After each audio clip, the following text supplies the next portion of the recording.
So let's talk about this Party 2 album.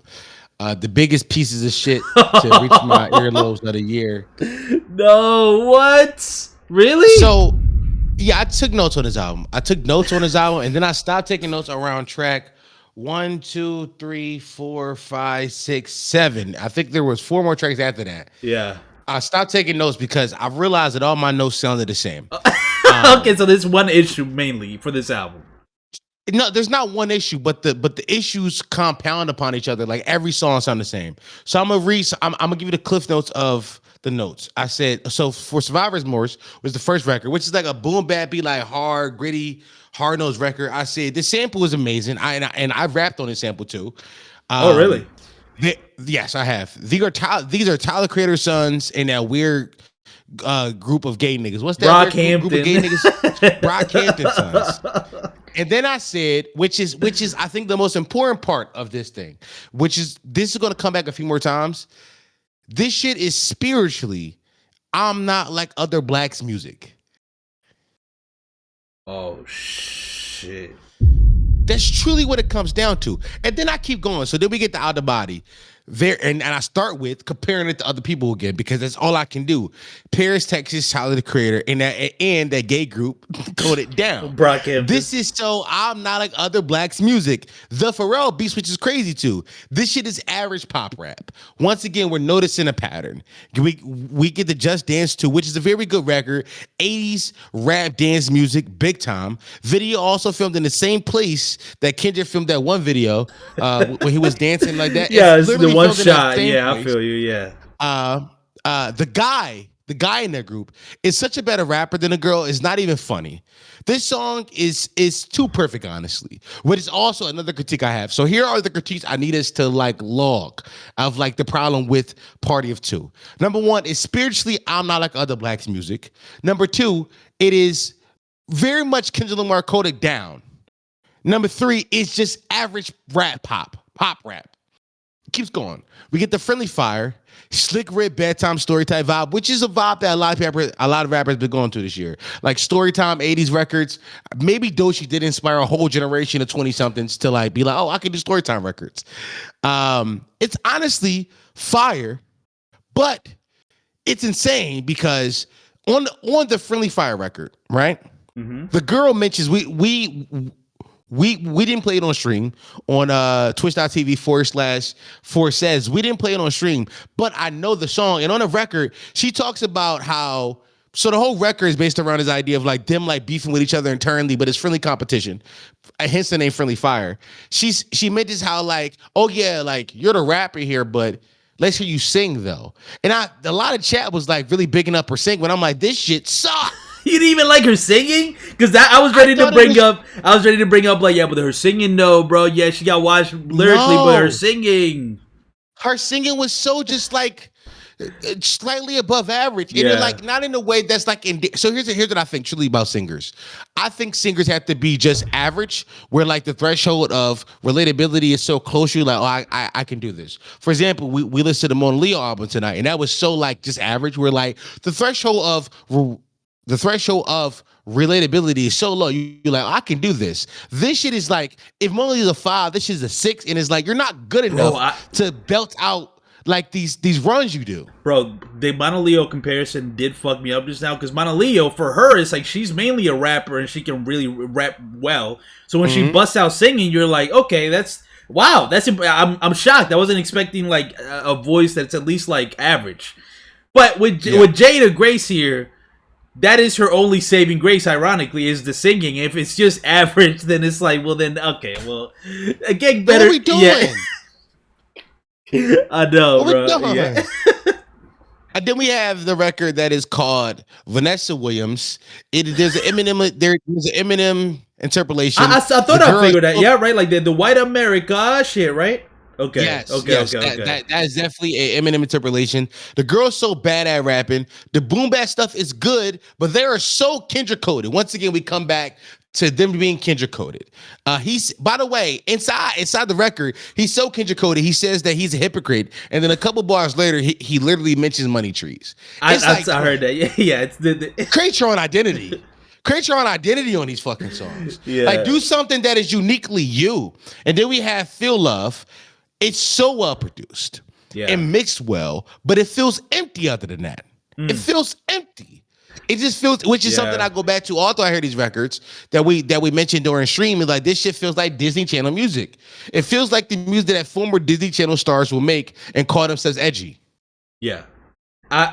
That's by the way, that's pretty much the album. I mean, there's like 4 other songs that exist, but it's like they're offshoots of whatever happened in the first 7 tracks. So you essentially described the album, literally, and described it perfectly. Literally, the notes get little and little. The notes get little and little after that. There's 2 more records, Poser and Save Yourself, that I wrote notes for. But after that, the notes are like non-existent. It's just Poser is a single that felt amazing, and he's so Kendrick coded on Save Yourself. Yeah. It literally, I round out my notes here and then we can have a conversation, because I truly did hate my listening experience. Wow, yeah. I truly did hate it. Yeah. Because it wasn't like, I say this, the music wasn't awful. Like, from like a product that is meant to be bought and sold, which music is to some people. Music is just a product to be bought and sold. It did the job exceptionally well of being something that could be bought and sold. If this album is meant to be a commodity, it fared well in the marketplace. But the problem is, music is meant to have soul. Right. It's meant to have ambition. It's meant to have drive. And I don't feel none of that. It is meant to be cutthroat. It's meant to have something that's like tangible to reality that this album lacks. I say, and this is like a really my synopsis of Party of Two. They are single artists. True. Because if you hear a single from them, you'll hear and be like, oh, I want more. And then you listen to the album and realize, oh, that's why I don't want more. Because just one song from them at a time is more than enough to get what they do.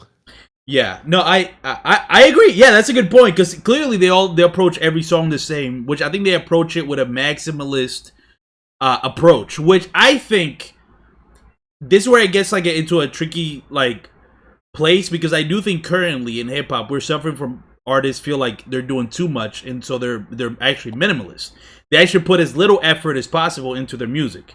So that's why you hear like a Tyler the Creator or somebody always being like, yo, every artist out there, like, promote, like, go all out for your music, like, really lock in, go all out, be maximalist.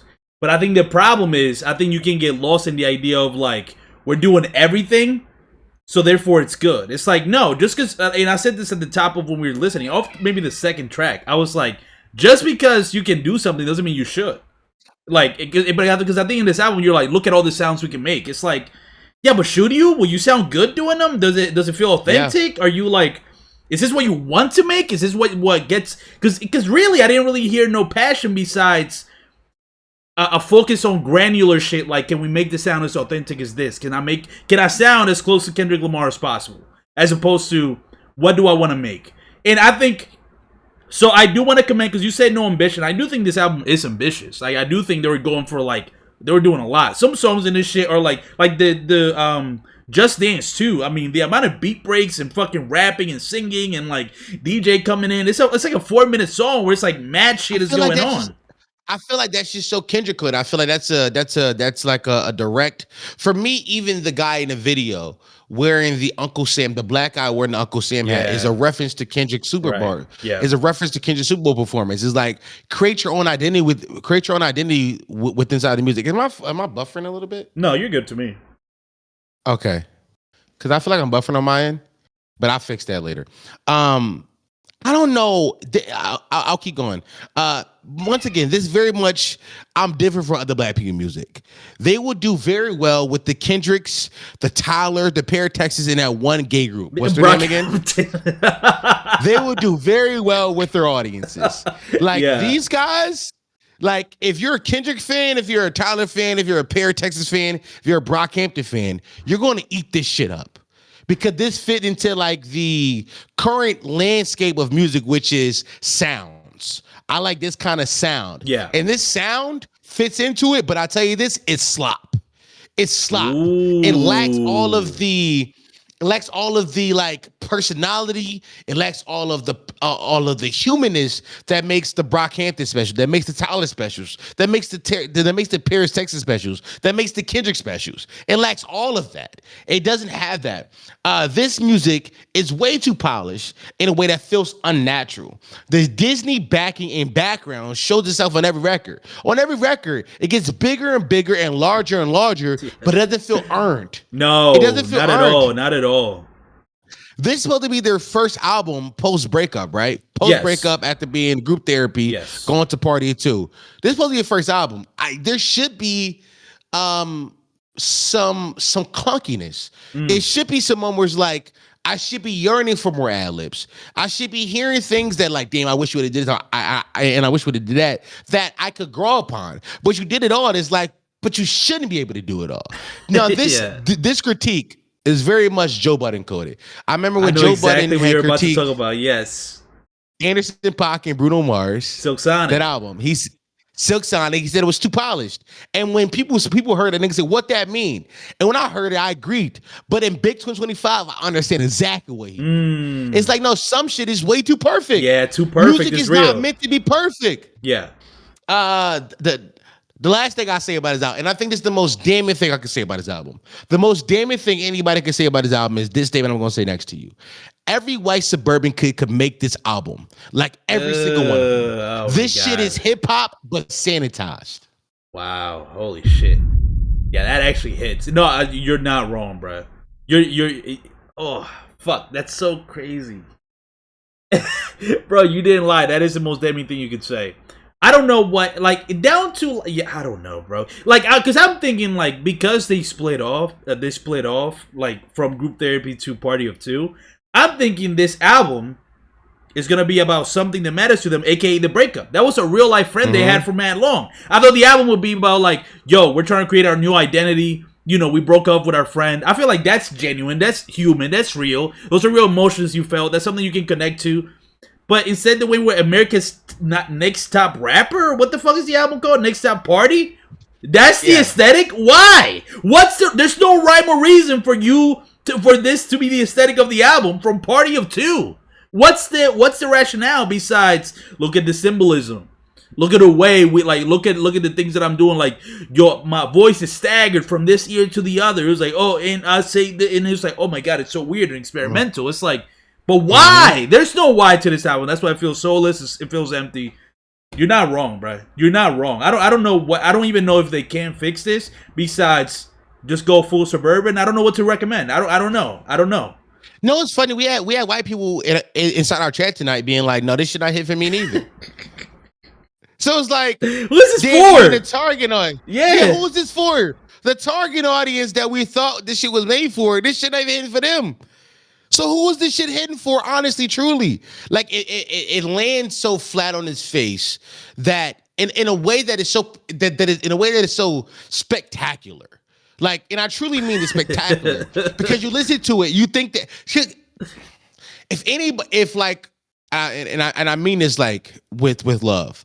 If the uncritical mind goes into this album and listen to it, they will enjoy themselves. They'll be like, oh, they're trying. It's different. It's so experimental.